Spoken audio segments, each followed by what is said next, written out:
இந்த கேரட்டோட தக்காளி சேர்த்து பண்ற இந்த சட்னி கலரை பார்த்தாவே பாருங்களேன் எவ்வளவு டெம்ட் ஆகுது. இட்லி தோசைக்கு அருமையா இருக்கும். கேரட் நல்லா ஃப்ரெஷ்ஷா இருந்ததுன்னா தோல் சீவ தேவையில்லைங்க. இது 2-3 நாள் ஆயிடுச்சு வாங்கி ஃப்ரிட்ஜில் வச்சு. தோல் ஒரு மாதிரி ஆயிடுச்சு, அதனால நான் தோல் சீவி எடுத்துக்கிறேன். இப்ப இதுல நான் 3/4 வாசி தான் எடுத்துக்க போறேங்க. எனக்கு 3 பேருக்கு அளவாதான் சட்னி செய்ய போறேன், அதனால அது போதுன்றதுனால. இது கூட 2 தக்காளி, மீடியம் சைஸ் தக்காளி 2ம், ஒரு 20 சின்ன வெங்காயம் உரிச்சு வச்சிருக்கேன். பெரிய வெங்காயமா இருந்ததுன்னா 1 எடுத்துக்கோங்க, கொஞ்சம் பெருசா, அது போதும். இப்ப இந்த கேரட்டை துருவிக்கலாம், நீங்க கட் பண்ணி கூட எடுத்துக்கலாங்க. துருவினா சீக்கிரம் வெந்துடும், அதனால நான் துருவிக்கிறேன். ஒரு கடாயில ஒரு 3 ஸ்பூன் அளவுக்கு கடலெண்ணெய் சேர்த்துக்கிறேங்க. உரிச்சு வச்சிருக்கிற சின்ன வெங்காயத்தை உள்ள சேர்த்துக்கிறேன். நீங்க 2-3 வெட்டி கூட சேர்த்துக்கலாம். வேணும்னா ஒரு 4-5 பல் பூண்டு கூட சேர்த்துக்கோங்க, ரொம்ப நல்லா இருக்கும். ஒரு 5 வரமிளகா, கேரட் கொஞ்சம் இனிப்பா இருக்குன்றதுனால வரமிளகா கொஞ்சம் சேர்த்து வச்சுக்கோங்க, சுருக்குன்றதுனா நல்லா இருக்கும்.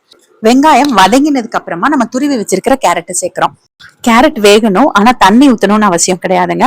சிம்லே வச்சு அப்பப்ப வதக்கி விட்டீங்கன்னாவே போதும், கேரட் வந்து. இது கூட ஒரு 1/2 ஸ்பூன் அளவுக்கு கல்லுப்பும் சேர்த்துக்கிறேங்க.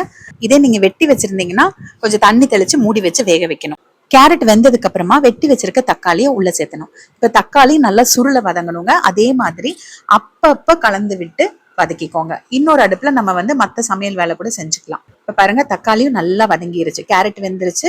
அடுப்பு ஆஃப் பண்ணிட்டு இப்படியே ஆற விட்டுருங்க. நல்லா ஆற விட்டுட்டு அதுக்கப்புறமா மிக்சியில போடுங்க.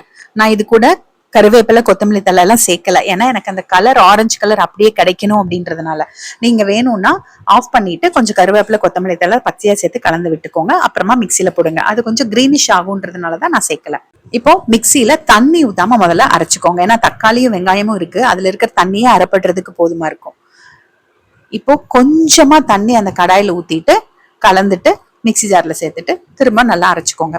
உங்களுக்கு ரொம்ப நைஸா வழுவழுன்னு அரைக்க வேண்டாம், கொஞ்சம் கொரன்னு அரைச்சுக்கோங்க. இந்த சட்னி பாத்தீங்கன்னா 4 பேர் தாராளமா சாப்பிடலாம். இட்லி, தோசை, சப்பாத்தி, பூரி எல்லாத்துக்குமே ரொம்ப நல்லா இருக்கும். தக்காளியோட புளிப்பு, கேரட்டோட இனிப்பு, வரமிளகா காரம் சேர்த்து சாப்பிடும்போது ரொம்ப அருமையா இருக்குங்க இந்த சட்னி. மிக்சி ஜார்ல கொஞ்சமா தண்ணி கலந்து ஊத்திக்கோங்க, கெட்டியா இருந்தாதான் இது நல்லா இருக்கும். சட்னி தாளிக்கிறதுக்கு ஒரு ஸ்பூன் எண்ணெயில கடுகு, உளுந்து பருப்பு, கருவேப்பிலை சேர்த்து தாளிச்சுக்கோங்க. பெருங்காயம் சேர்க்கணும்னு அவசியம் கிடையாது, உங்களுக்கு டேஸ்ட்டுக்கு வேணும்னா சேர்த்துக்கோங்க. நான் சட்னியோட சேர்த்துட்டு கலந்துட்டு அப்படியே சாப்பிட வேண்டியதுதான். நீங்களும் இந்த சட்னி ஒரு தடவை ட்ரை பண்ணிட்டு எப்படி இருந்தது எனக்கு கமெண்ட்ல சொல்லுங்க.